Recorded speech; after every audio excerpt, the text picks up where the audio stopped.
Yes, and we're live now. So let me get us on the screen here. Good Here morning, we go. everybody. Good morning, everybody. Yes, thank you for joining us on YouTube and also Clubhouse, LinkedIn. I believe some people are also on Facebook.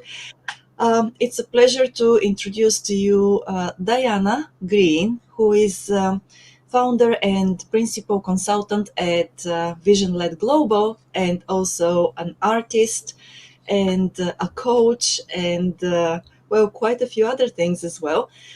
We have invited Diana to talk about fabric and Japanese culture, fabric awareness in Japan. So I'm very pleased to have you with us, Diana, today.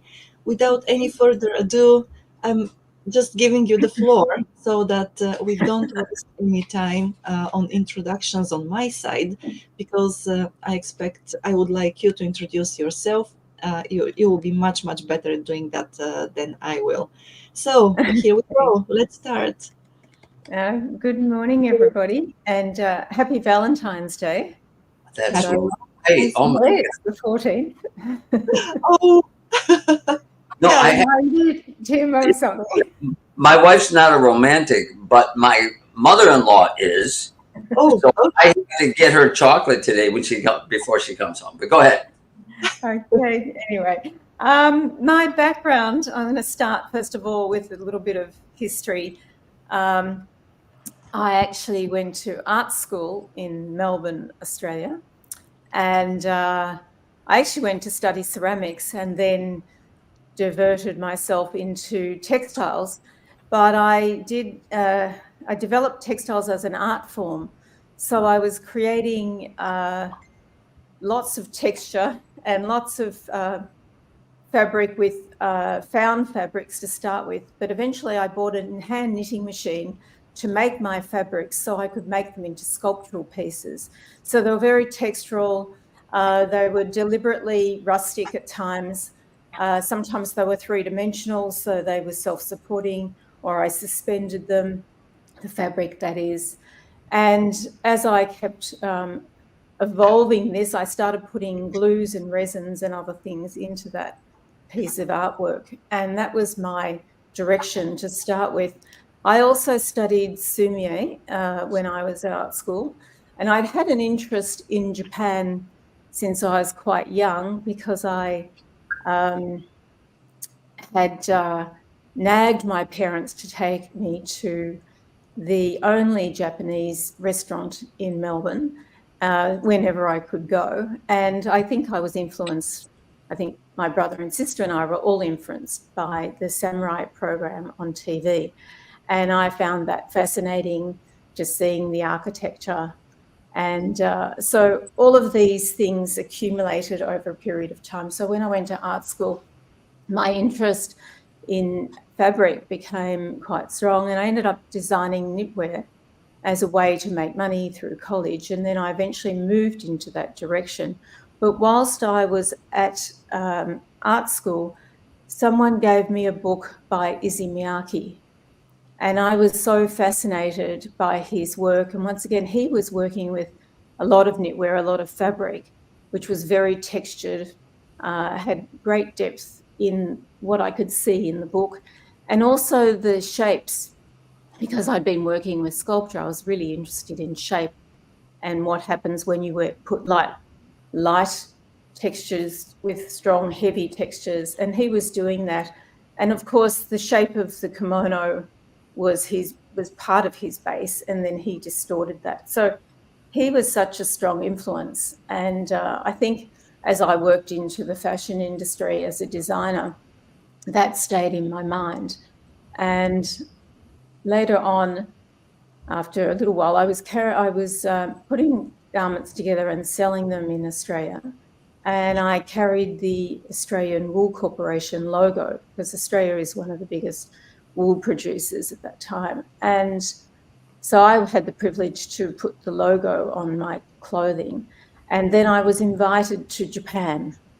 And so this was the late 80s. And of course, I couldn't say no, having had this fascination for Japan. and it's arts.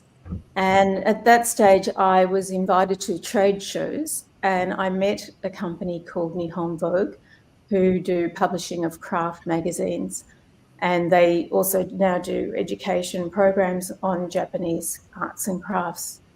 So this all formed a picture for me, because I felt like I got to Japan and I already knew it. I felt very comfortable here. And those trade shows were really revealing, made me realize that I actually had something to offer. But I was still so curious about textile that I did some traveling. And maybe not this trip, but on another trip, I was invited to the Hugo Prefecture. And fortunately, I had a Japanese girlfriend, and she invited me to visit her family. So it must have been a festival time, perhaps it was a harvest time, and the community were making mochi. So I actually had the privilege of making mochi and being out in the field. And I was also able to see them making the ropes that are used in temples. I think they're called shinen nawas. Is that correct? Do you know, Maya? Yes, I think it is. Yes. Nawa, yeah. And Shimanasi. I think yes, that. and so and of course, having a background in sculpture as a textile form, I was quite fascinated in how they made these. So it was really quite good. And of course, then my friend's mother knew I was interested in textiles, and she produced a big bag of fabric. Oh. And it was quite beautiful fabrics, traditional fabrics. And in that was a whole lot of other fabrics, such as the sashiko stitching. And there were 3 pieces that were her mother's pants or parts of pants that she'd had in the fields, in the rice fields. So I had the privilege to have these, and I actually have 3 of these pieces framed on my wall in Sydney, where I am based. So all of this together gave me some interest again in textile and what it could do. Now, also, I also learned a little bit about shibori, and this is, this way. So this was quite a lovely find as well. So it's become a little scarf. I also learned a little bit about indigo, and I have a sample here of some indigo. But my background was mostly in knitted textiles. So I actually had the opportunity, because I changed direction from designing for the market, and I took up a job with a company in Australia who happened to be the representative for Shimaseki knitting machines. And once again, I was sent to Japan to learn about the knitting on a computerized knitting machines. So that was quite fascinating. So knitting, just to explain, knitting is a one thread. I'll put this sample up. This is knitting, a piece of knitting, hand knitting. And this is a thread. I'm going to call that, so we all have the same language. And so I learned about that in Japan. So I was there for about 7 weeks, fascinated once again by the culture and the food. And I was determined I wouldn't eat any Western food during that time. I'd only eat Japanese food. By the end of it, I have to say I was looking forward to having a piece of toast. But it was such a fascinating experience. And of course, I learned a lot more about knitting, because knitting machines are, knitting is a one process, whereas weaving is a vertical process and a horizontal. So you have a warp and a weft, so they cross over. So in this piece, which I've got here, you'll see the structure is quite loose, and it has a vertical and a horizontal. So they're 2 elements. And I'm bringing this up because this actually became a follow through for all my work, was this textile history. Textiles are fascinating because we wear them and they're handmade, they're created, or they're machine made. So there's so many ways we can have textures and different qualities that we wear, and for different reasons. And I found that whole story of my journey quite fascinating, from the first time I was using it as a decorative piece right through the decorations that we wear. But moving on from that, so I had several opportunities to come back to Japan over the years, and once again I changed my work direction, and I ended up working with designing colours and patterns and prints for laminates, which are made from paper. And once again, the company I was working in Australia was purchasing from Japan. So I was sent off to Japan to do some work in the mills with Dai Nippon, Shoda, and Topan.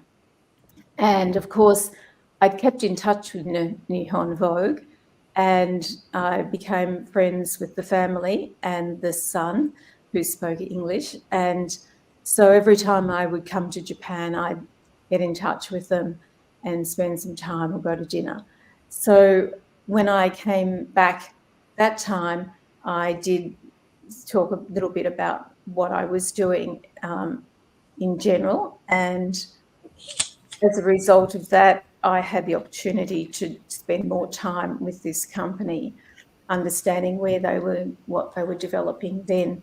But the work in designing led me to, through the companies in Australia, the work designing for this laminate market was really interesting, and it was working with manufacturers. And I'd worked with manufacturers as a fashion designer, but this was quite different in an industrial design area, making paper, because the paper, not they didn't make the paper, they imported the paper from other countries, but the process was a factory process where they were laminating it onto other board. And for me to be able to design, I needed to understand how they made the product. I needed to understand what the limitations were for colour, for prints, what type of printing process it was, which was gravure printing. So I have a strong interest in the technical side of how things are put together as well. But this led, because I was going to all these different departments, where it was the manufacturing, sales, marketing, I was really wasting their time and money. So I said, well, why don't we all bring everybody together, the key players? And from that, I workshopped this, and they brought in samples and they put them into categories for demographics and outcomes. So in other words, end user, such as retail, hospitality. So I could glean from them what their product was, and also inquire what they needed to have on their collections. It was quite interesting, because as I worked with them, I realised they didn't really communicate that much with each other. And there was quite a fascination, a bit of rivalry going on in some ways, but at the same time, we broke those barriers down. And they were able to contribute not only to me, but to each other. And they were able to reinforce the ideas and pull up some of the issues and problems that they were all facing but hadn't really discussed. So this was actually a pivotal moment in my career, because I actually was able to understand that by bringing people together in this way, and it was a relaxed way, it was a bit of fun, a bit of play. I got them to do some other creative things and do some role play just to break down some of the barriers. And this actually led to the next part of my journey, which was developing this type of work in concept. I think it's possibly regarded as part of design thinking, which is being taught now through some of the colleges and universities.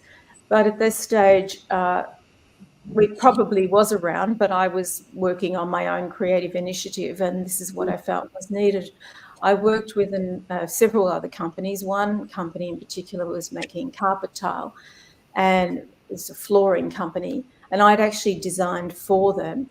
But sometime later, the CEO or the MD invited me to come in and talk about the collection. So I said, why don't I work with your team and help them to develop this thinking and this mindset, so they could actually build their own new directions much more readily than they had been. And that led to some really interesting outcomes, where the teams of marketing, sales, design, manufacturing all started working together. in their own fields, but connecting and collecting ideas together, sharing things. So they short-circuited their sampling times and their cost outlays. So it was actually really beneficial for the company to bring in a more creative focus to get to an end result. So that's sort of where that went to. And then once again, I think it was in 2008, I brought my son to Japan, caught up with the Sato family, Nihon Vogue, and that led me to talking with Nobuaki Sato-san, now chairman of that company, and he actually asked me what I was doing, and I told him where things had gone, what I was doing, and he said, "This might be good for my company. Would you come and talk to us?" So I did, and I then came back sometime later and worked in his company for a short term and ran some programs with them. Of course, my Japanese isn't that great, and I needed to find an interpreter, but that worked out well. And as a result of that, I also spoke to Austrade and ended up doing some talks and about design thinking mostly. And that led me to ongoing interactions. So once a year, I was coming back just to meet people and speak and talk about what I was doing, which ultimately led me to decide in 2015 to come here and spend more time. And as I started to develop this idea, what I'd been doing in Australia was a certain way of working around innovation and working with people, which is what I really enjoyed doing. And I, having a teaching background as well, so I can facilitate projects. And I'd created what I'd been doing in Australia into a more repeatable framework. And this is what I started to develop in Japan. It was actually really tailored for the Japanese market because in Tokyo in particular, I was working with people from different cultures and, different languages, different careers, and I had them all in the room at the same time running workshops. I did start some work with some companies. I found that probably a little bit more difficult, and ultimately I decided to I applied for a work visa, and thanks to Nihon Vogue, I was sponsored by them and I received a 5-year work visa, which meant I could roll my sleeves up and start doing something here. And that ultimately led for me to develop this program more specific for this audience. And so this became the Fabric of Awareness, which is the title of this. So I've kept this theme of fabric right through my career. And the work itself is using, first of all, it's a workshop framework, and I either run them as individual workshops or over a whole series, and that's really the lab, the Fabric of Awareness. And in doing this, people come together who don't know each other, and sometimes it is a group in-house, but they are starting off individually as an inquiry, and I bring in, it's developed in 3 areas. One is creative activities, which could be games, lots of play, drawing, making, modelling, so 3-dimensional work, presentation about their work, exchange. So that's a more individual, and then it moves into groups. So it's like having the single thread fabric as the first part, and then the second part is really where we mesh the ideas together, like the weaving structure, and they start to communicate with each other about what they're finding about their way and sharing it with each other. Now, if that works in a company structure under a specific research area they're interested in, they start breaking down the barriers that would have maybe held them back from really expressing. So I've done this quite a few times with little groups of people inside organisations, and that's been very successful for them to develop new ideas and services as well. So the Fabric of Awareness is made up of creative activities, whole body reflection. So we're not just our head, we're our heart, and we have gut instinct. So we've got 3 sort of brain areas. And I do a lot of visualization, breathing work, movement, because we're actually not just all out there. So it's more or less bringing something from inside, our observation from our inner awareness to contribute to the outside, not the other way around. So it's quite a profound framework. And of course, lots of questions and listening frameworks, like we do special things and that bring out our senses. So that's what I've been doing. And I have to say, perhaps Izzy Miyake was the initial inspiration. And I did have the opportunity and privilege to meet him, and I did thank him for his support over the years and influences. And he basically, in his words, he said to me, keep creating, keep making. And that's what I do. So, yes. Yes. No, that's fascinating to me. First of all, when we had the meeting before this session, one of the things you said stayed with me, and you said that you created three-dimensional art with fabrics.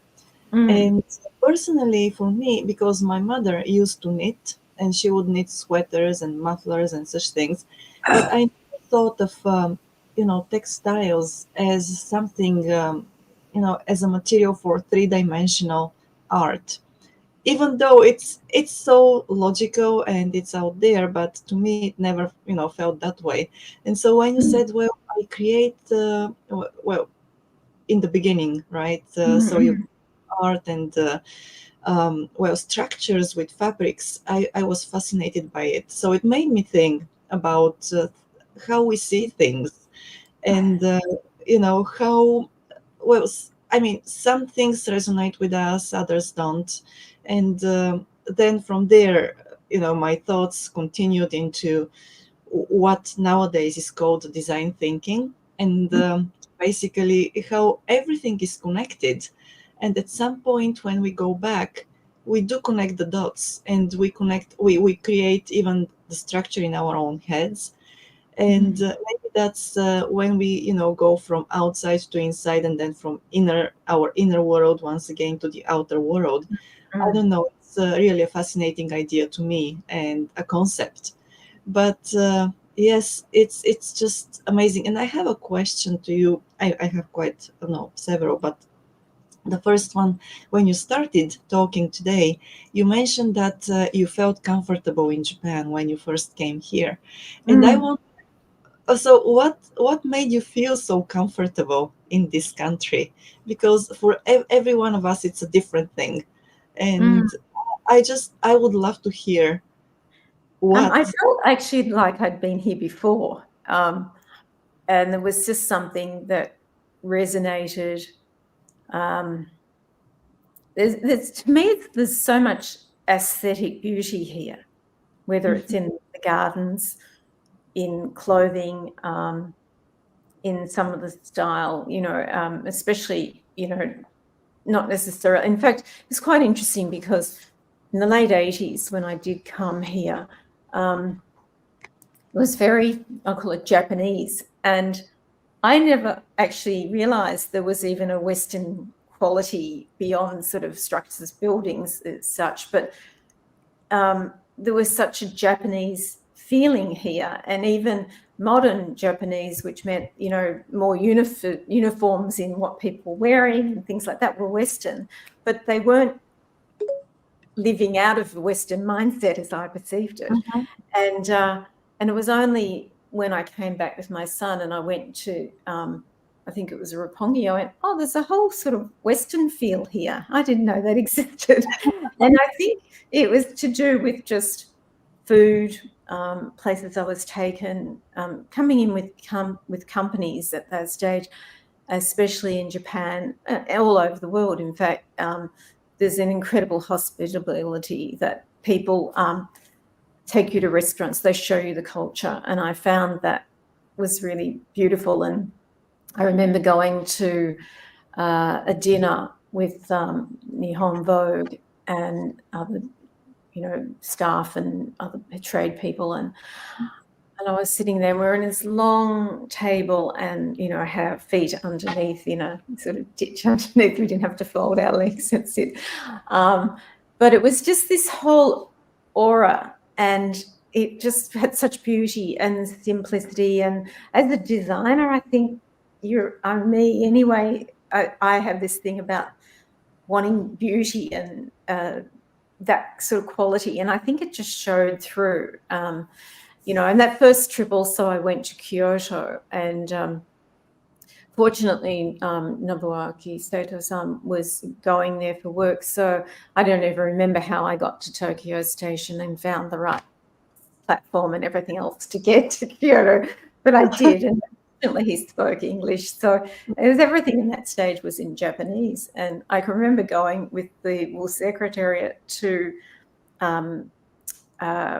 karaoke in the Ginza, and in the street were these big cars like Cadillacs and men dressed in pinstripe suits like the Yakuza, and they're obviously waiting for their bosses. And I was like, wow, this is like Al Capone. And so there was something very animated about being here, and it's totally different to my culture. And so I just felt really comfortable, and it was just those flashes of experiences, perhaps something about, definitely the sense of people, definitely that connection with people.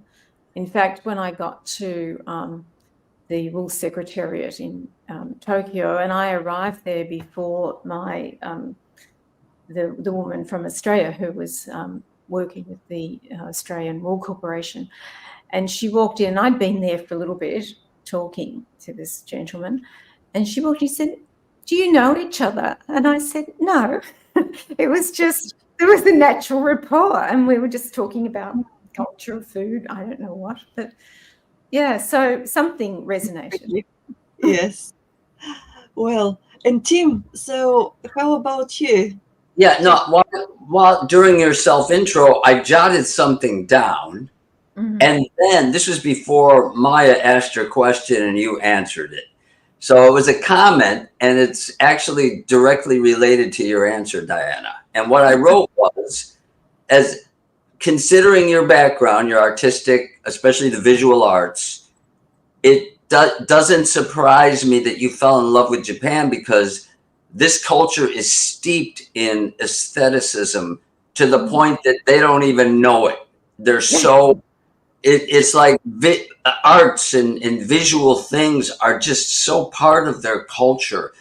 And I'm somebody with no visual arts background, and I came here and grew to appreciate it because of Japan, especially the older traditional art and their use of earthy colors. They're just such beautiful, colors that they always use, right? So even a dum-dum like me came to appreciate the visual arts, right? So it doesn't surprise me at all, because it's so aesthetic. And I could just look around my family. My wife took up drawing late in life, and she was really good at it. Her sister is a professional designer who made a living at it. Her daughter, my niece, the same. I know everybody, even engineers, they could all draw beautiful three-dimensional sketches of what is a two-dimensional blueprint. I mean, they all can do it, right?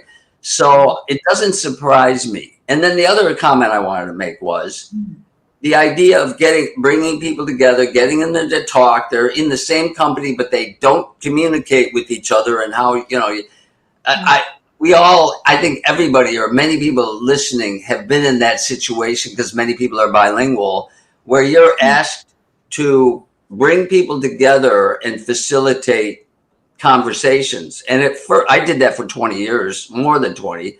And at first you're shocked, like, don't you guys talk to each other? But after a while, you realize that's the norm. Like, and here's my point, and then please, the facilitator who can do it cross-culturally is undervalued. People sometimes take it for granted, but it is the essence of getting stuff done on teams, is connecting people and having someone to create the conditions where people can actually engage and connect. And so kudos to you for doing that, because that, again, highly underappreciated. And again, I'm sure many of the listeners do it, and we need more people like that. Yeah. So that was just, those were my only comments. Yeah. That actually is an interesting thing, because bringing people together, I just set up the situation for people.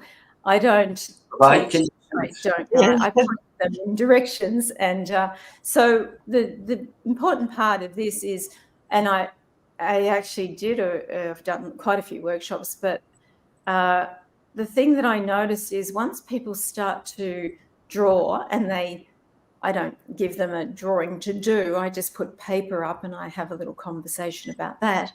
And once they're actually in that process, they get quite engaged in it. And then the next stage of this is that we start looking at words. And once they start to do that, and then they put sentences together, I've had times where they're so enthusiastic, they just want to get up and share that, and they just want to talk about what they discovered and what that is. And then when you start asking them to put their sentences with other people's sentences, then they get even more excited, because they're sharing and they're having to think about and listen to what the other person's saying. And as someone said to me once, it is like you could hear a pin drop. There's so much intensity whilst they were drawing, and then there was so much chatter and discussion and dialogue following that. So it's always fascinating. I never know what's going to happen when I run a program, but I'm pretty well usually delighted. And also getting back to that aesthetic part, Tim and Maya, it's actually, in the culture itself, and say, for example, tea ceremony, that's got such beauty in it in its own right, and the gardens. So it's lived with, and it's part of this society, and hopefully it won't ever die. Hopefully it will just keep reinventing itself in its own form, because I think it's so it's integral to being in Japan. Yes, it's interesting you mentioned that, because to me, like the awareness, the topic of awareness, you mentioned the tea ceremony, you mentioned the gardens, and we also have this tradition of haiku, right? Oh, Creating haiku just by sitting in the garden, or contemplating the garden from yes. from your house. And the awareness there, when I first came to Japan, to me it was so subtle that I thought, I couldn't understand it in the beginning. That subtlety just escaped me, and I was like, what's this? Do these people ever think, or do they ever say anything about their feelings or whatever? But then gradually, when I continued living here, and of course my family is Japanese here, so I got to realize that it's much deeper, and it's not obvious. Yeah, it's Mm. Yes, Yeah. it's not obvious, but it's deep and it's complex and it's there. So Yes. that's very, aware. Yeah. And it's Yes. interesting because I happened to be in Australia at the beginning of 2020, and then I had to make that decision to come back or stay there. And as I wasn't able to work with COVID, I stayed in Australia, and I started getting back into my own artwork and painting, which I hadn't done for a long time. And I started to explore painting, abstract painting. And I don't regard myself as a writer, but suddenly all this writing started to come after I did the paintings. And it was like in the middle of the night, I get some words coming through my head, and I open my phone up and speak into my phone. And I sort of wonder whether that's that influence that having been here, it's actually somehow integrated. But so I started this series called The Creators, which is on my website. And for the last 20 or about 24 months, I guess. And there's a new series coming up called Open Conversations. But it's about painting, but it's talking about creating, because I was concerned that people were in lockdown and weren't able to actually express. And I thought, this is a great time for creating. And the Creators series talks about the mindset of the creator, and it takes in the heart, because we actually are a whole being, and really our heart is something that we need to bring love and heart to this world. And this period of time where there was a lot of fear and anxiety, I felt it was really important to write and paint, and that's what this series has been about. So I don't know, Maya, maybe it is that haiku influence that came through. No, I love your point about lockdown. I instinctively went to creativity. I'd never done this before. I recorded 12 songs remotely with my friend. So we made music together during that time. And I learned all this stuff, and creating stuff is very therapeutic. It really keeps you going, Yeah. And sometimes some of us kind of naturally do it. Some at some deep level, we know we got to do it to stay sane, to not go crazy. Some people don't know that, and they're lonely, and they were not in the same good situation I was in. But I agree, it's very therapeutic to do that. So I'm I wanted to throw a name at you. I had a professor in college, Dr. Kidder. I think it was Edward Kidder. And I took an art class from him, Japanese art, the only art class I ever took in my life. And I thought it would be an easy credit, 3 credits, right? It was really hard, but it was the most interesting class I've ever taken.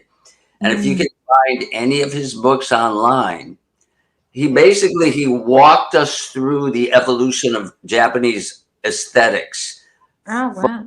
From pre-Buddhism, then Buddhism is introduced, where you get this intensive Chinese influence, symmetry, bright colors, and then it evolves. It's Japanized over the centuries, where the symmetry goes away, the colors become more earthy and subtle, and it starts taking on its own flavor, like, the imperfection of nature, right? The Zen gardens, right? And it was so interesting to see visually how the Japanese artistic sense evolved, the influence from China, but also how it adjusted it, the visual Japanization of it. So if you can find any stuff he did, you might find it interesting.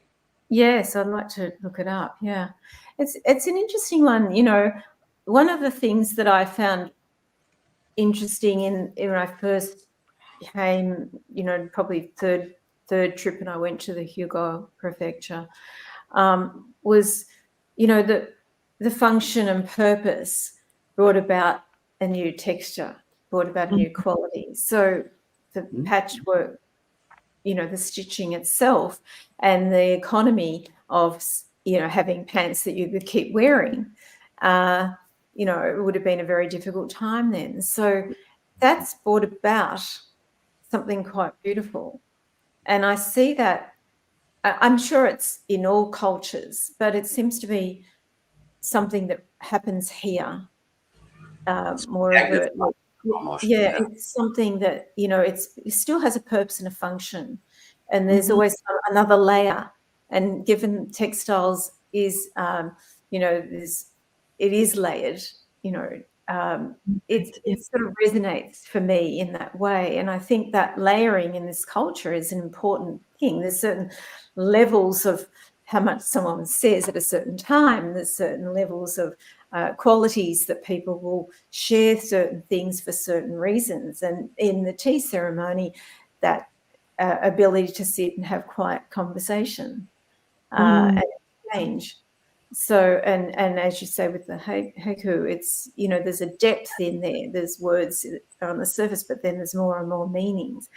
And it lives here. It lives in Japan, in my experience. Now, I'm not saying that I know other cultures as well, and I'm sure that quality resonates through so many cultures. As fate would have it, my mother-in-law, and she's 92 now, was a haiku sensei, and she's a published author. So getting her perspective sometimes was interesting. Yeah. Yes, yeah. I read a haiku in English and then I translate and she goes, "That's not a haiku. There's nothing about nature in there." She, stuff like that. I'm like, Yeah, "Oh, I didn't know that." yeah. Right. So, But the but thing you were saying about this Edward Kidder and his reference is that moving into the future, I think, I made some notes on this last night, that the creative art is really the connection for us as human beings, that we can actually connect with ourselves. But I also see it as a healing component for yeah, humanity. In the future, I believe it will become more and more important for us to be able to heal ourselves. I don't think people will be able to afford medicine. And art and making and creating and yeah, learning from our own expression will become synonymous with our own healing. And I've actually, since been here this time, I did Reiki 1 and 2 when I was in Australia, and I've just finished my Reiki Master here last year. And I know that that is part of the energy that comes out of making, and we can actually kind of mix all this together. But I think this is actually going to be a way forward for people to actually connect with themselves, not just a meditation, but really a doing and learning from that. And whether it's physical healing of illnesses, or whether it's just the healing of mind and healing of connection with others, I do think that's an important part of the progress of humanity, if you want to call it that, as we move forward. There was something I did write about that. Anyway, I just think it's going to lead us to something positive. The more people can engage, and it doesn't mean you have to be an artist, by the way. I think people that add up columns of figures are just as creative. I certainly can't do it, but my mother could. I think she could actually add up a column of figures better than you could actually do on a computer. yeah, yeah. Yeah, I think that we all are creative in different ways. Mm. So, and of course, some of us are more. I think that they're better at connecting with themselves and finding those expressions, and probably those are the people who become famous artists and so on. But creativity is in every human being. That's what Yes. I believe. So, and I wonder then why. And Maria, pardon me, sorry. oh Could you yes, come closer to the mic, please? I am very close to the mic. I don't Really? know. Oh, Yeah, okay. it's Because we're really. getting comments in the comment section. But okay, I'm sorry to interrupt. No, I saw them. Yes, I saw the comments, and I'm just, on top of my mic, just 10 centimeters away from it.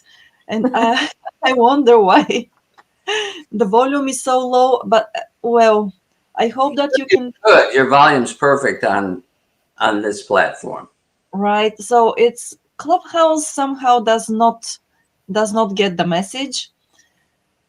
But okay, anyway, so I hope I'll speak a little bit louder, and I hope that you can hear me better there.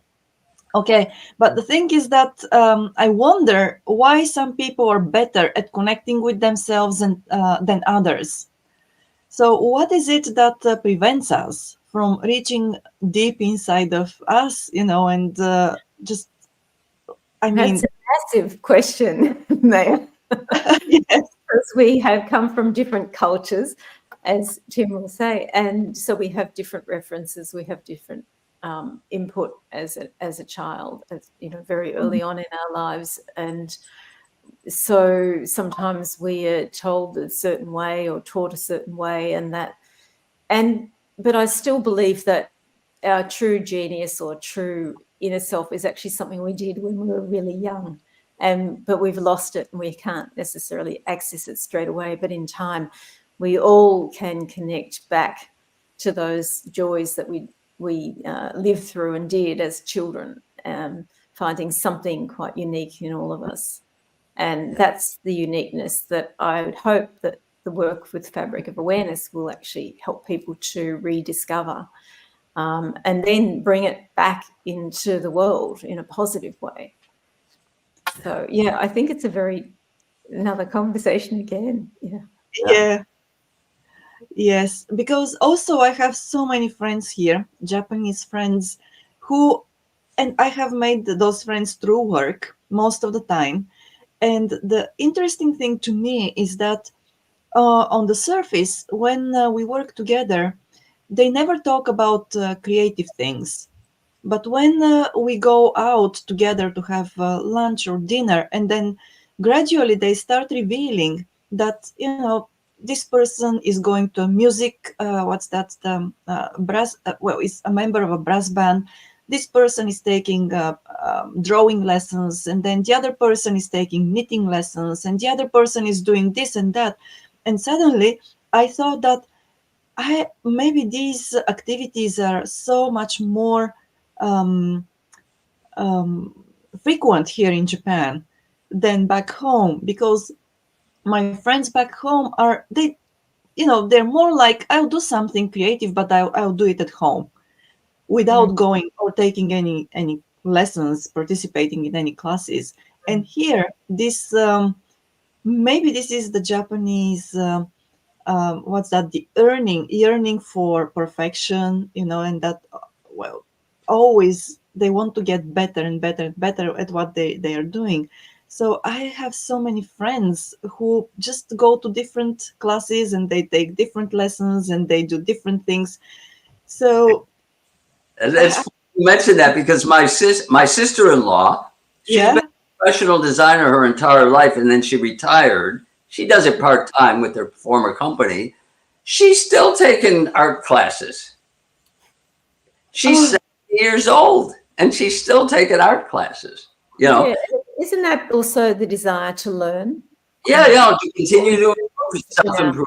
Society, we do want to learn. That's what we're here for, in a way, to keep evolving and keep learning. And whichever avenue we choose is. And humility, though, it's based on a humble outlook. It's humility, I think, that drives that behavior to a great degree. Yeah. Acknowledging to yourself that you can improve is a measure of humility, right? So that's interesting. Yeah. I just think it's the inquiry of being alive, that we keep learning, and there's something else to discover, and it doesn't necessarily have to. What do they say? Shoshisha no ishiki, like the beginner mind. Like going into things with a beginner mind, like you know nothing. That's like a common expression in Japan. So I kind of like that. Yes, yeah. Yeah, it's really fascinating to see all these cultural differences, but also how, Diana, how you once again, you came from Australia, and well, I wouldn't say that this was the only place you found inspiration, but it was obviously Japan played a big part, yes, in everything that you have been doing. And I also and I don't know whether it is a silly question or not, but so I know that in Australia, basically, Australia produces a lot of wool. And if I can say, or if there is anything like national fabric, then maybe for Australia it is wool. And when we think about Japan, it is probably silk traditionally.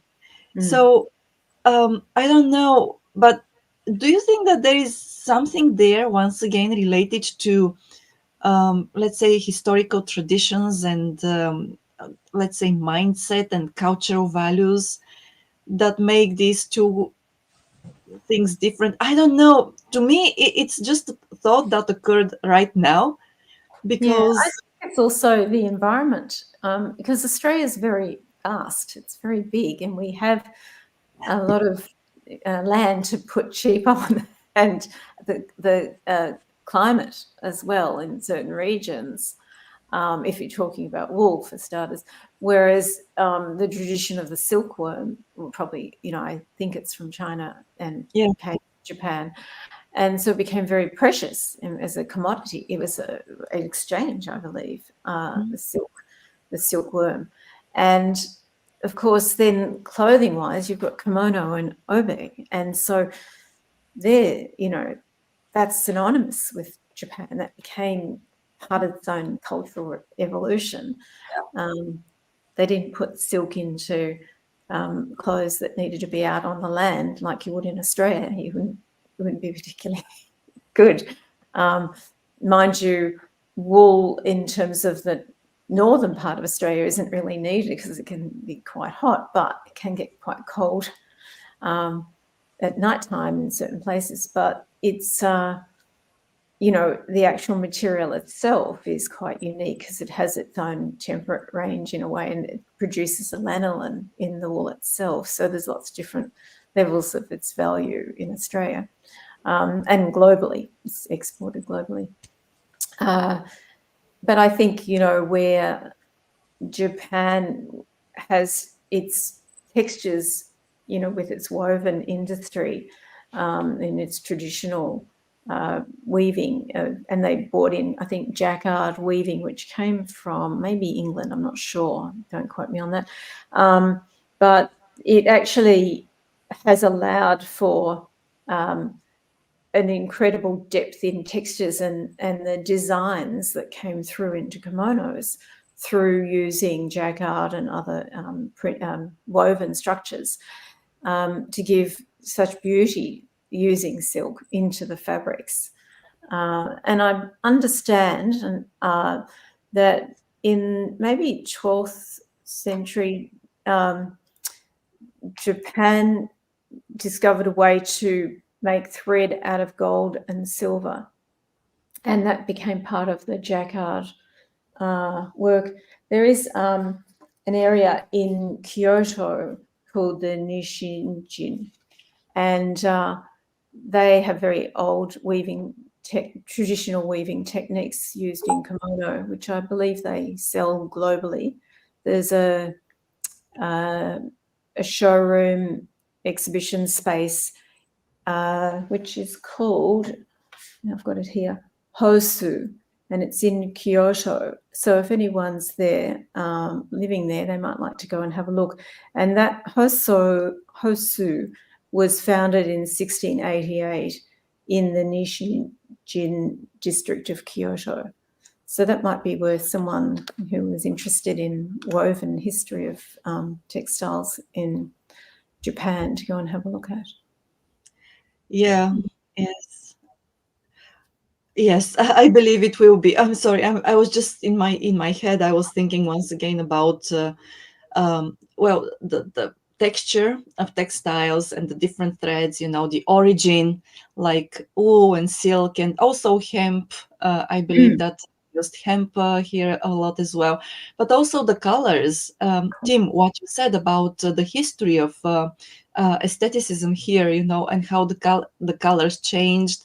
And then suddenly, once again, I'm back to this time when we know that the traditional Japanese aesthetic is very much about earth colors and Nature.